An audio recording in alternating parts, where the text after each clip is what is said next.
This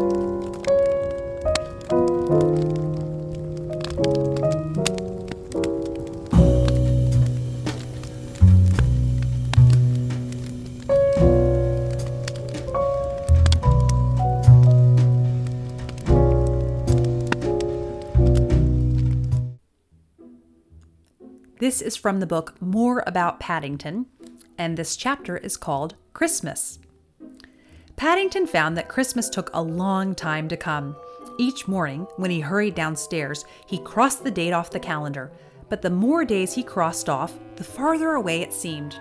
However, there was plenty to occupy his mind. For one thing, the postman started arriving later and later in the morning, and when he did finally reach the Browns' house, there were so many letters to deliver he had a job to push them all through the letterbox. Often there were mysterious-looking parcels as well, which Mrs. Bird promptly hid before Paddington had time to squeeze them. A surprising number of the envelopes were addressed to Paddington himself, and he carefully made a list of all those who had sent him Christmas cards so that he could be sure of thanking them. "You may be only a small bear," said Mrs. Bird as she helped him arrange the cards on the mantelpiece, "but you certainly leave your mark." Paddington wasn't sure how to take this, especially as Mrs. Bird had just polished the hall floor, but when he examined his paws, they were quite clean. Paddington had made his own Christmas cards. Some he had drawn himself, decorating the edges with holly and mistletoe.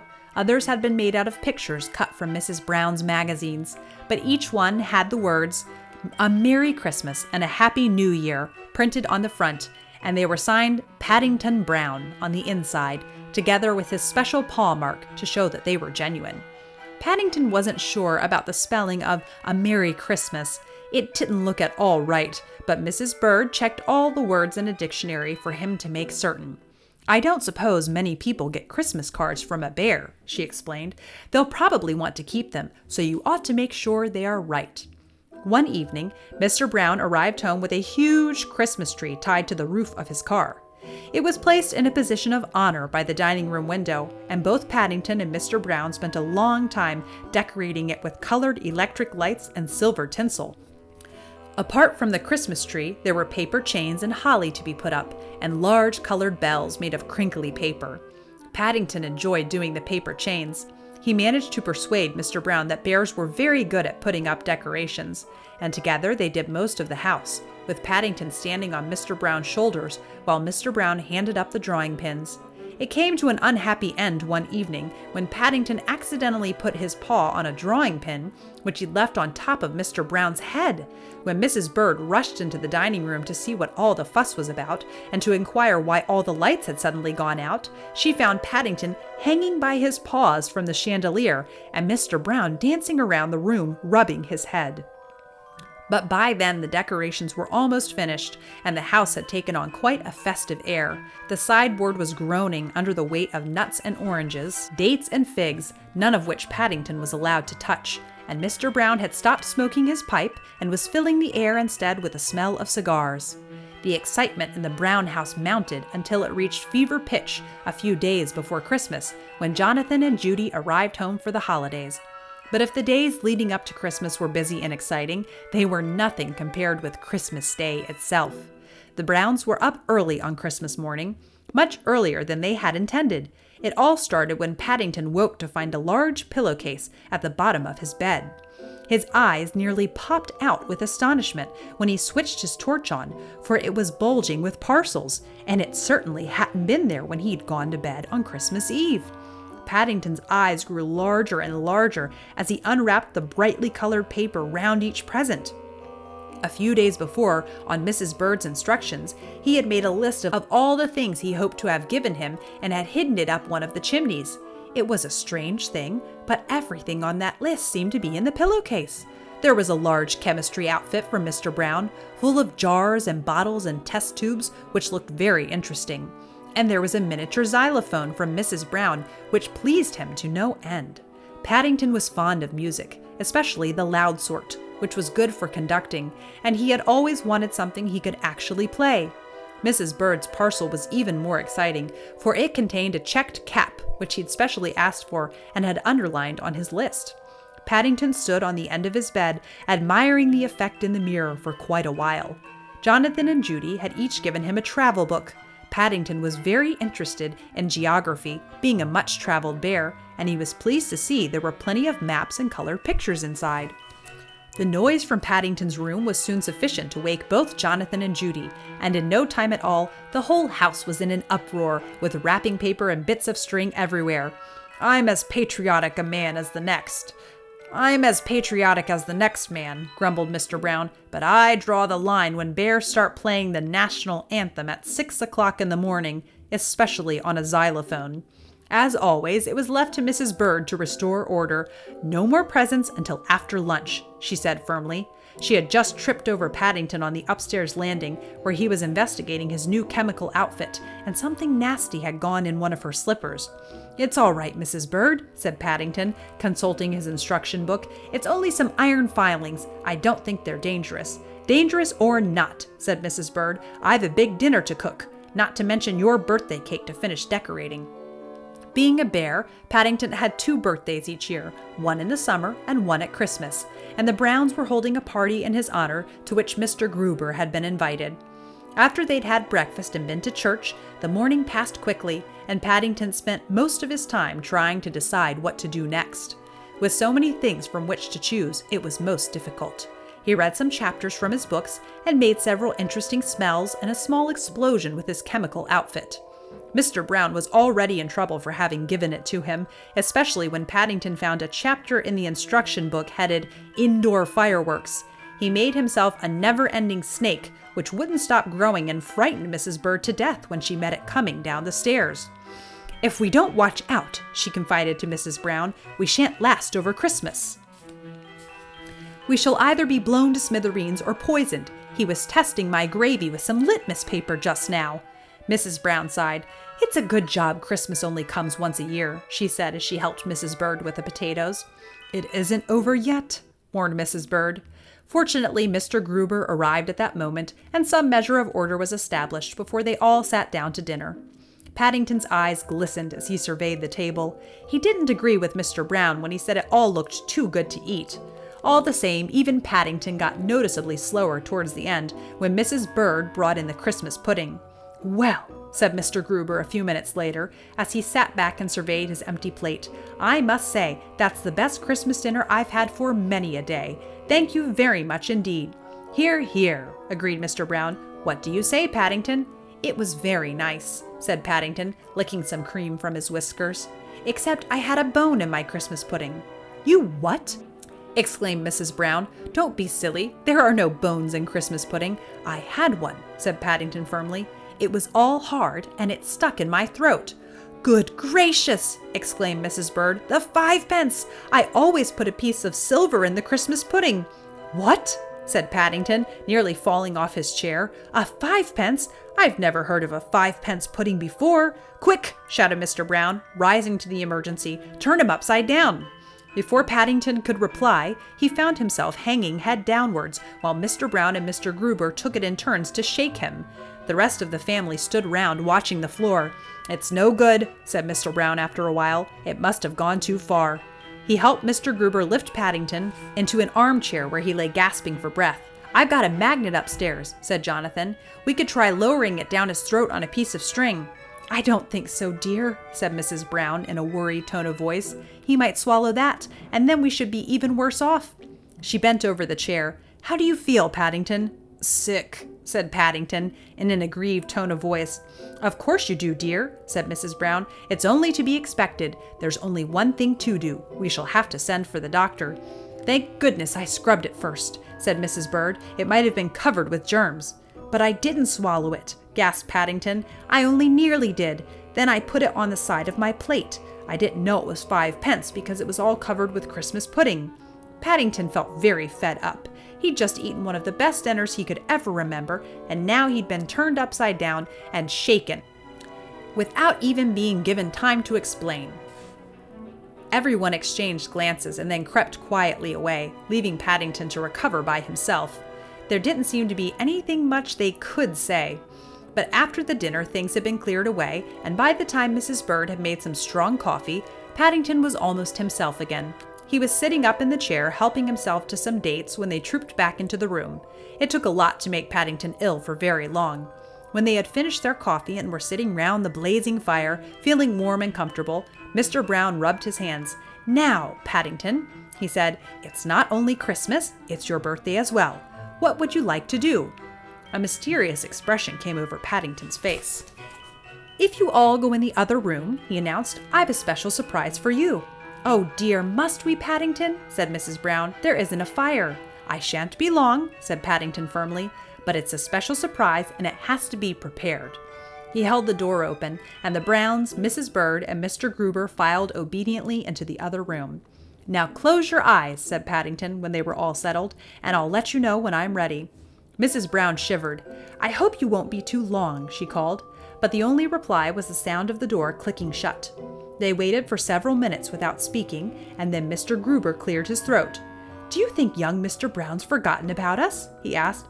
"I don't know," said Mrs. Brown, "but I'm not waiting much longer." "Henry!" she exclaimed as she opened her eyes. "Have you gone to sleep?" What's that?" snorted Mr. Brown. He had eaten such a large dinner he was finding it difficult to keep awake. "What's happening? Have I missed anything?"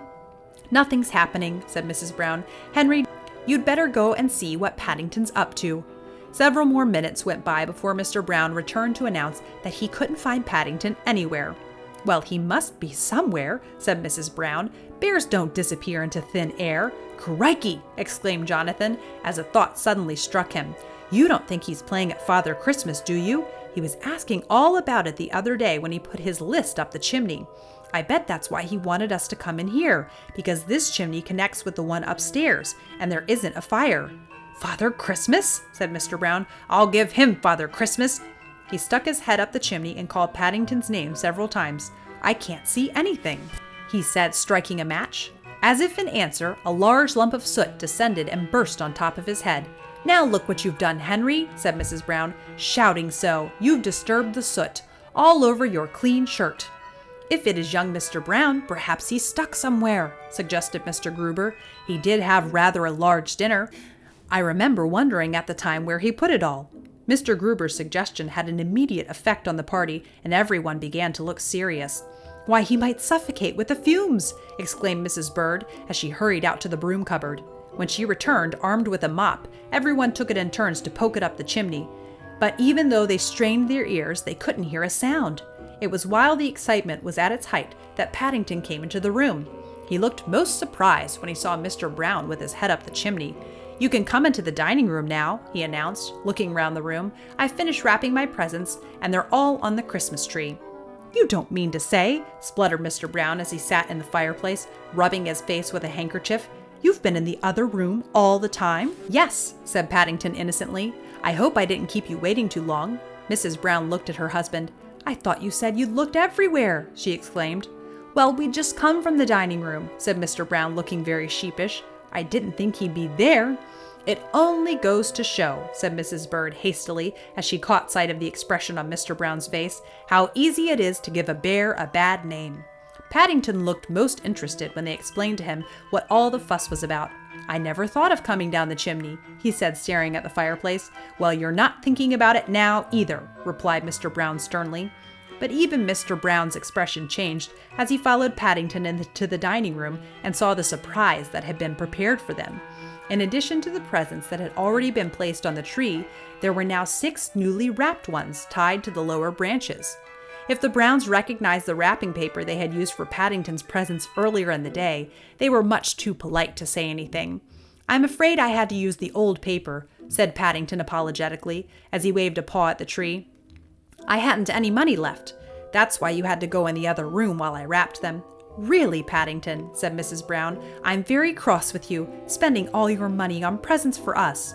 "I'm afraid they're rather ordinary," said Paddington, as he settled back in a chair to watch the others, "but I hope you like them. They're all labeled so that you know which is which." "Ordinary?" exclaimed Mr. Brown as he opened his parcel. "I don't call a pipe rack ordinary, and there's an ounce of my favorite tobacco tied to the back as well." "Gosh, a new stamp album!" cried Jonathan. "Whizzo! And it's got some stamps inside already." "They're Peruvian ones from Aunt Lucy's postcards," said Paddington. "I've been saving them for you. "And I've got a box of paints!" exclaimed Judy. "Thank you very much, Paddington. It's just what I wanted." "We all seem to be lucky," said Mrs. Brown, as she unwrapped a parcel containing a bottle of her favorite lavender water. "How did you guess? I finished my bottle only a week ago." "I'm sorry about your parcel, Mrs. Bird," said Paddington, looking across the room. "I had a bit of a job with the knots." "It must be something special," said Mr. Brown. "It seems all string and no parcel." "That's because it's really clothesline," explained Paddington, "not string. I rescued it when I got stuck in the revolving doors at Crumbled Ferns." "That makes 2 presents in 1, said Mrs. Bird, as she freed the last of the knots and began unwinding yards and yards of paper. "How exciting! I can't think what it can be." "Why," she exclaimed, "I do believe it's a brooch, and it's shaped like a bear. How lovely!" Mrs. Bird looked most touched as she handed the present round for everyone to see. "I shall keep it in a safe place," she added, "and only wear it on special occasions, when I want to impress people." "I don't know what mine is," said Mr. Gruber, as they all turned to him. He squeezed the parcel. "It's such a funny shape." "It's a drinking mug!" he exclaimed, his face lighting up with pleasure. "And it even has my name painted on the side. It's for your 11sies, Mr. Gruber," said Paddington. "I noticed your old one was getting rather chipped." "I'm sure it will make my cocoa taste better than it has ever before," said Mr. Gruber. He stood up and cleared his throat. "I think I would like to offer a vote of thanks to young Mr. Brown for all his nice presents. I'm sure he must have given them a great deal of thought." "Hear, hear," echoed Mr. Brown as he filled his pipe. Mr. Gruber felt under his chair. "And while I think of it, Mr. Brown, I have a small present for you." Everyone stood round and watched while Paddington struggled with his parcel, eager to see what Mr. Gruber had bought him. A gasp of surprise went up as he tore the paper to one side, for it was a beautifully bound leather scrapbook with Paddington Brown printed in gold leaf on the cover. Paddington didn't know what to say, but Mr. Gruber waved his thanks to one side. "I know how you enjoy writing about your adventures, Mr. Brown," he said, "and you have so many, I'm sure your present scrapbook must be almost full." "It is," said Paddington earnestly, "and I'm sure I shall have lots more. Things happen to me, you know, but I shall only put in my best ones here." When he made his way up to bed later that evening, his mind was in such a whirl, and he was so full of good things, he could hardly climb the stairs, let alone think about anything. He wasn't quite sure which he had enjoyed most, the presents, the Christmas dinner, the games, or the tea with a special marmalade layer birthday cake Mrs. Bird had made in his honor. Pausing on the corner halfway up, he decided he had enjoyed giving his own presents best of all. "Paddington, whatever have you got there?" He jumped and hastily hid his paw behind his back as he heard Mrs. Bird calling from the bottom of the stairs. "It's only some 5-pence pudding, Mrs. Bird," he called, looking over the banisters guiltily. "I thought I might get hungry during the night, and I didn't want to take any chances." "Honestly," Mrs. Bird exclaimed as she was joined by the others, "what does that bear look like? A paper hat about 10 sizes too big on his head, Mr. Gruber's scrapbook in one paw, and a plate of Christmas pudding in the other." "I don't care what he looks like," said Mrs. Brown, "so long as he stays that way. The place wouldn't be the same without him." But Paddington was too far away to hear what was being said. He was already sitting up in bed, busily writing in his scrapbook. First of all, there was a very important notice to go on the front page. It said, "Paddington Brown, 32 Windsor Gardens, London, England, Europe, the world." Then, on the next page, he added in large capital letters, "My Adventures, Chapter 1. Paddington sucked his pen thoughtfully for a moment, and then carefully replaced the top on the bottle of ink before it had a chance to fall over on the sheets. He felt much too sleepy to write any more, but he didn't really mind. Tomorrow was another day, and he felt quite sure he would have some more adventures, even if he didn't know what they were going to be as yet. Paddington lay back and pulled the blankets up round his whiskers. It was warm and comfortable, and he sighed contentedly as he closed his eyes. It was nice being a bear, especially a bear called Paddington.